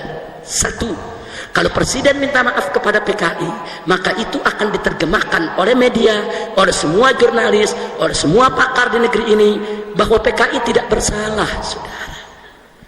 Nah, saya mau tanya, kalau PKI nggak salah, berarti yang salah NU, berarti yang salah Banser, berarti yang salah Ansor, berarti yang salah Kiai, berarti yang salah pesantren, berarti yang salah tentara, berarti yang salah polisi, berarti yang salah negara. Hati-hati Pak Jokowi minta maaf. Yang kedua, kalau presiden minta maaf kepada PKI, berarti PKI tidak salah. Dengan demikian implikasi hukumnya, PKI berhak mendapatkan rehabilitasi. Apa itu rehabilitasi? Dikembalikan nama baiknya, dipulihkan kembali partainya, dan diserahkan kembali seluruh aset PKI yang pernah disita oleh negara. PKI mesti resmi berdiri lagi, saudara. Berarti pembubaran PKI tidak sah. Berarti TAP MPRS nomor 25 tahun 66 itu semua tidak sah, saudara, alias bohong, penipuan. Hati-hati, presiden mau melawan keputusan MPR, saudara. Nggak boleh sembarangan, saudara. Nggak sampai di situ. Yang ketiga, saudara, Kalau presiden minta maaf kepada PKI, saat ini PKI sudah siapkan tuntutan, dan tolong catat baik-baik, tuntutan PKI sudah masuk ke pengadilan Mahkamah Internasional di Den Haag, saudara.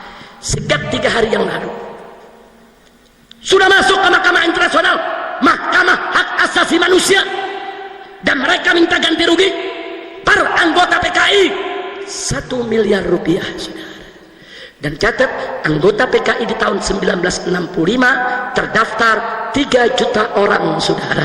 1 orang harus dapat, baik yang meninggal dunia maupun yang dipenjara maupun yang diawasi di tengah masyarakat, 1 orangnya harus dapat 1 miliar. 3 juta kali 1 miliar jumlahnya adalah 3.000 triliun. Bayangkan kalau setiap anggota PKI dapat 1 miliar, yang 500 juta diambil untuk dirinya, yang 500 juta bagi-bagi sama orang kampung di sekitarnya untuk pilih partai PKI. Kira-kira besok menang lagi gak? Jujur, di negara kita ini rakyat yang masih bisa dibeli suaranya banyak tidak? Jujur, banyak tidak? Banyak tidak? Hati-hati Bapak Presiden meminta maaf kepada PKI. Enggak sampai di situ, saudara.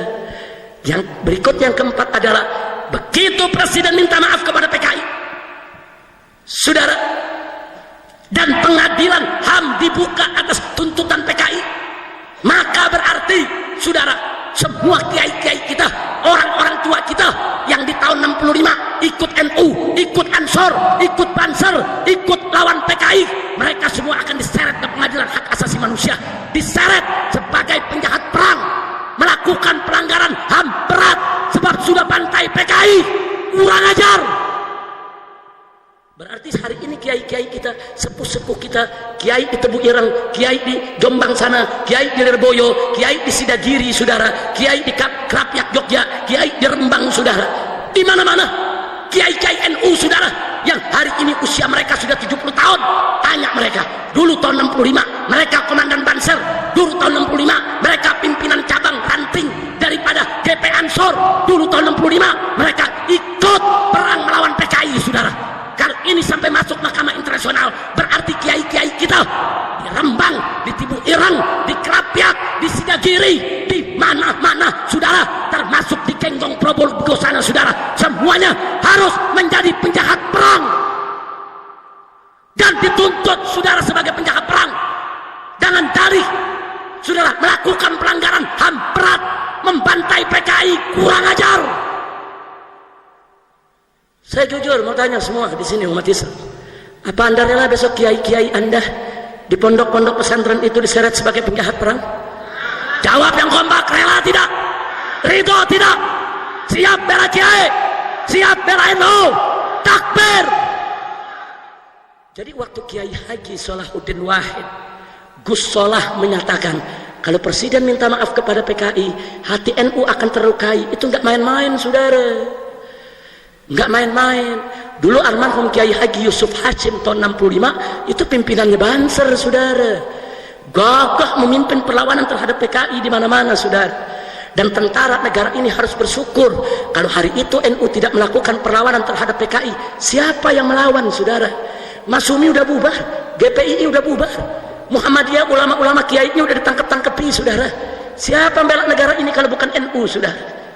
Siapa yang bela negara ini kalau bukan Ansor, saudara? Kontribusi NU, kontribusi Banser, kontribusi Ansor, saudara, terhadap keselamatan NKRI dari rongrongan PKI tidak bisa dipungkiri, betul? Maka itu saya mau tanya sekali lagi, jadi yang salah NU atau PKI? Kiai atau PKI? Pesantren atau PKI? Ansor atau PKI? Banser atau PKI? Takbir! Saudara, kakek saya dari ibu itu komandan Banser di Tanah Abang Petamburan, saudara. Dulu ditangkap oleh Cakrabirawa dengan tokoh-tokoh NU Betawi, saudara, karena dituduh tidak pro kepada PKI. Ditangkap, saudara, disiksa, dilucuti, saudara, muka sudah tidak kelihatan muka, luka di mana-mana. Cuman Allah selamatkan nyawanya, saudara. Beliau bersama tokoh NU Betawi Haji Matsani dan Haji Muntako, saudara, diseret dari depan rumah oleh Cakrabirawa karena dulu Tanah Abang, saudara, sampai Harmoni Kota itu adalah basis PKI di tahun 65, saudara. Nah, jadi artinya, saudara, orang-orang tua kami dulu, kakek-kakek kami, keluarga kami, guru-guru kami, mereka orang-orang NU, mereka orang-orang Banser, mereka orang-orang Ansor. Kami tahu kakek kami berjuang, datuk kami berjuang, warga kami berjuang, guru-guru kami berjuang, kiai kami berjuang. Lalu sekarang presiden ingin minta maaf kepada PKI, terus mereka mau sebut kakek-kakek kami, kiai-kiai kami sebagai penjahat perang. Kurang ajar. Insya Allah, enggak, saya enggak main-main di sini, sudah. Enggak, kalau coba-coba presiden minta maaf kepada PKI, kita akan goyang, kita akan demo setiap hari. Paling tinggi resiko mati, saudara. Mati cuman pindah tempat dari dunia ke akhirat. Wah, pindah tempatnya enak, digotong lagi, saudara. Nggak usah takut mati di jalan Allah, betul? Betul. Begitu saya mau tanya semua di sini, siap bersatu? Umat Islam siap bersatu, siap berjuang, siap bela Allah, siap bela Rasul, siap bela Quran, siap bela Islam, siap bela Kiai, siap bela NU, siap bela Banser, siap bela Ansor, siap bela NKRI. Takbir, sallu ala Nabi. Nah, kita mau sampaikan sama tentara dan polisi, makanya sama Habib Mekiai jangan curiga melulu. Betul. Dulu tentara kalau nggak ada NU mau kemana? Dipotong lo semua. Nah, jenderalnya udah dipotong, betul. Alhamdulillah ada NU, ada Habib, ada Kiai. Jangan duh Habib dicurigain, Kiai dicurigain. Jangan, saudara. Besok kalau PKI bangkit, siapa yang bela Anda? Baik-baik sama ulama, baik-baik sama Kiai, baik-baik sama pondok pesantren, betul? Jadi kalau besok PKI bangkit, polisi tentara tidur aja, senjatanya kasih laskar. Jangan kasih Banser istirahat dulu gantian. Biar FPI yang sikat PKI. Setuju tidak? Setuju tidak? Takbir. Kalau ada yang nanya, dulu FPI kemana? Kan belum lahir.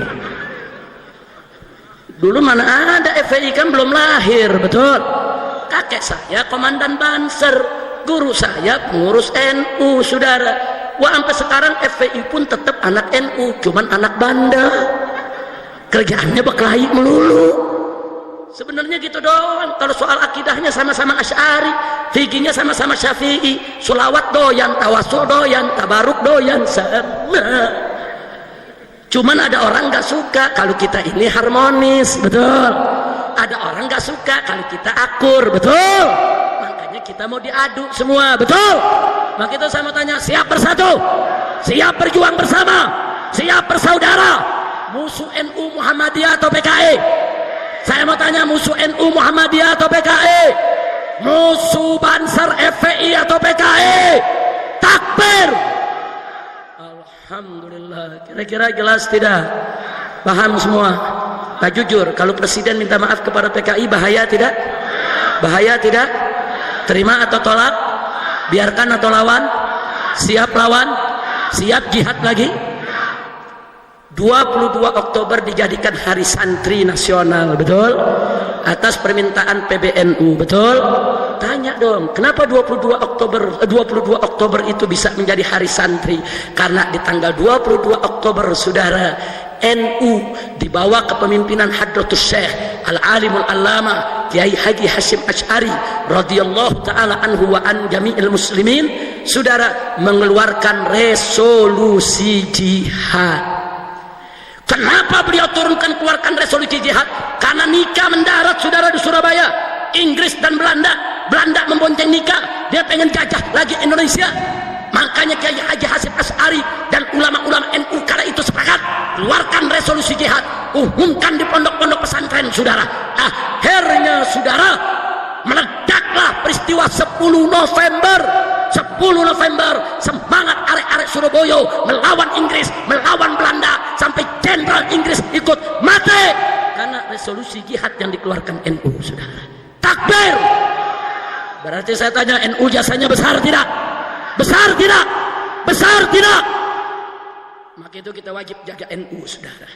NU adalah rumah besar Ahlus Sunnah wal NU nggak boleh dikotori sama Syiah, betul?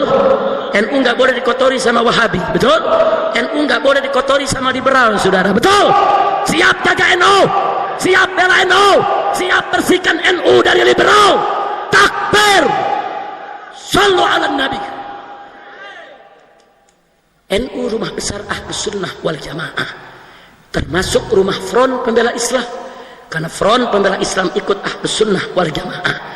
Karena itu seluruh anggota FPI di seluruh Indonesia wajib untuk ikut memiliki NU, wajib untuk ikut menjaga NU, wajib untuk ikut membela NU, saudara. NU rumah besar Ahlus Sunnah wal Jamaah yang didirikan oleh Hadratus Syekh Al-Alimul Allamah Kiai Haji Hasyim Asy'ari atas dasar akidah Asy'ariyah dan fikih Imam Syafi'i, saudara. Tidak boleh dirubah, tidak boleh dikotori dengan Syiah, dengan Wahabi, dengan liberal, tidak boleh. NU harus tetap menjadi rumah besar Ahlus Sunnah wal Jamaah. Setuju tidak? Setuju tidak? Nah, jadi sampai di sini ceramah saya mau tanya, kalau gitu NU Ansor Banser jasanya besar tidak buat negara? Jasanya besar tidak lawan PKI? Jadi kalau Presiden Jokowi coba-coba membela PKI, saudara, langkai dulu mayat NU, betul? Dan sebelum langkai mayat NU, langkai dulu mayat FPI. Langkai dulu anaknya, lu jangan lawan bapaknya, gua colok lu. Lawan sini anaknya dulu. Setuju? Setuju? Ini dia nih repotnya, punya presiden tukang mebel begini nih. Bukan dia urusin negara, urusin minta maaf sama PKI. Urusin tuh asap-asap di Sumatera, asap. Urusin asap, urusin tuh pengangguran banyak, urusin tuh sembako pada naik di mana-mana, urusin tuh desa-desa yang diurusin minta maaf sama PKI. Kutil babi. Akhirnya kita mohon kepada Allah, mohon kepada Allah bibarakatil Fatihah wa mu'jizatil Fatihah, agar Bapak Presiden Republik Indonesia Joko Widodo dapat taufik dan hidayah, sehingga tidak minta maaf kepada PKI dan umat Islam di Indonesia, khususnya NU dan seluruh Ahlus Sunnah wal Jamaah dikuatkan, diberikan kemenangan oleh Allah Subhanahu wa taala. Ala hadhihi niyyah wa likulli niyatin salihah wa ila hadratin nabiyil mustafa sallallahu alaihi wasallam bisiril Fatihah.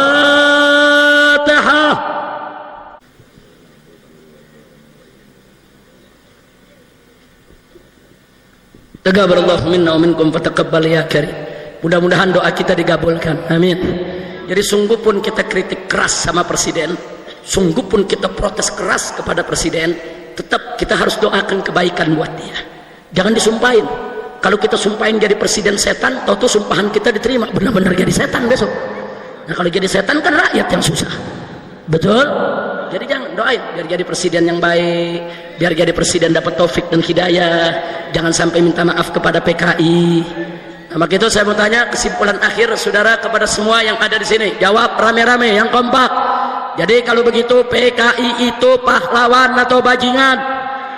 Pejuang atau pecundang? Kalau begitu apa pantas presiden minta maaf kepada PKI? Pantas tidak? Pantas tidak? Kalau presiden minta maaf kepada PKI, kita terima atau tolak? Biarkan atau lawan? Siap turunkan presiden? Takbir! Sallu ala nabi. Siap bersatu, siap bersaudara. Takbir. Sallu ala nabi.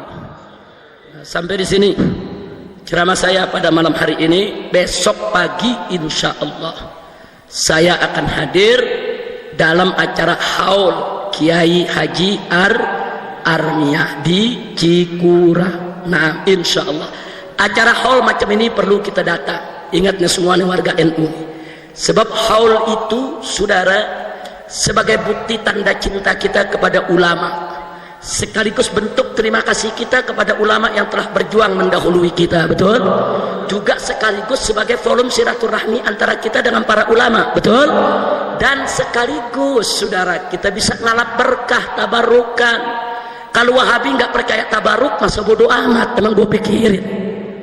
Kita bukan Wahabi, betul? Betul? Tabarukan sudah. Saya datang besok dengan tujuan untuk tabaruk, dan ini merupakan salah satu ciri daripada Ahlus Sunnah wal Jamaah. Hanya Ahlus Sunnah yang punya haul, hanya Ahlus Sunnah yang memeriahkan haul. para ulamanya. Kenapa? Karena mereka cinta kepada ulama, cinta kepada kiai, tahu berterima kasih kepada para pendahulunya. Dan Kiai Haji Arnia selama hidupnya, beliau adalah pendidik, beliau adalah guru, beliau adalah pejuang, beliau adalah benteng Ahlus Sunnah wal Jamaah. Mudah-mudahan besok kita bisa ketemu lagi. Amin. Siap hadir, siap datang, takbir. Nah, di sini saya ucapkan terima kasih kepada GP Ansor yang menjadi panitia, para banser yang luar biasa menjaga dengan begitu tertib, begitu juga kepada NU-nya, fatayatnya, muslimatnya, dan teristimewa untuk Ustadz Saifullah yang telah menjadi wasilah. Begitu juga kepada Bapak Bupati, yaitu Ki Entus yang sudah memberikan dukungan, termasuk Ibu Wakil Bupati, yaitu Nyai Hajah Ummi Azizah yang telah luar biasa mengikuti acara sampai selesai. Nah, mudah-mudahan Tegal ini Allah jadikan Madinatan Thayyibah, Madinatan Salihah, Madinatan Aminatan Mutmainnah, Madinatan Mubarakah. Amin ya Rabbal Alamin. Kalau dulu Tegal pernah direbut oleh PKI, maka ke depan tidak boleh lagi ada kata Tegal direbut oleh musuh Islam. Betul? Siap jaga Tegal, siap bela Tegal, takbir. Dan terima kasih kepada kiai-kiai yang lainnya. Terima kasih kepada anggota dewannya juga hadir di sini. Jazakumullahu khairal jaza. Dan terima kasih kepada para habaib. Di sini saya lihat tadi ada Habib Agil Al-Attas, ada Habib Hamid Al-Attas, dan habaib yang lain yang tidak saya sebutkan satu persatu, tapi mereka adalah kerabat saya, mereka adalah keluarga saya. Mudah-mudahan para habaib dan kiai di Tegal akan selalu bersatu. Amin. Amin ya Rabbal Alamin. Jangan mau diadu domba dengan siapapun. Mudah-mudahan Allah memberikan kemenangan kepada kita. Nah, itu saja yang bisa saya sampaikan. Dan akhirnya saya ingin umumkan, insya Allah tanggal 23 Desember malam 24 Desember Front Pembela Islam akan menggelar, yaitu Maulid Akbar Nabi Muhammad SAW, yaitu di Jalan Raya Petamburan, markas Front Pembela Islam. Saudara, sekaligus untuk menyatakan sikap secara nasional bahwa kami, saudara, akan menolak bentuk minta maaf dalam bentuk apapun yang disampaikan oleh negara kepada PKI. Jadi menolak PKI bagi kami adalah harga mati. Nah, Anda yang kebetulan tinggal di Jakarta atau saat itu ada di Jakarta, atau yang punya kesempatan untuk ke Jakarta, silakan untuk hadir dalam acara kami nanti, yaitu jatuhnya Rabu, malam Kamis, dari mulai ba'da Isya sampai selesai. Akan dihadiri oleh para habaib, para ulama dari luar maupun dalam negeri, dari Sabang hingga Merauke. Mudah-mudahan diberkahi oleh Allah Subhanahu wa taala. Nah, itu saja yang bisa saya sampaikan. Jangan ada yang bergerak sebelum ditutup dengan doa oleh salah seorang tokoh kita yang ada di sini. Kita aminkan dengan khusyuk, kita aminkan dengan saduh, kita aminkan dengan muqinun bil ijabah, dengan yakin yang doa kita diterima oleh Allah Subhanahu wa taala. Nah, sekian dari saya. Terima kasih atas segala perhatiannya. Mohon maaf atas segala kesalahan, kekhilafan, dan kekurangannya. Hadani Allah wa iyyakum ila siratihil mustaqim. Wallahul muwaffiq ila aqwamit thariq. Wassalamualaikum warahmatullahi wabarakatuh.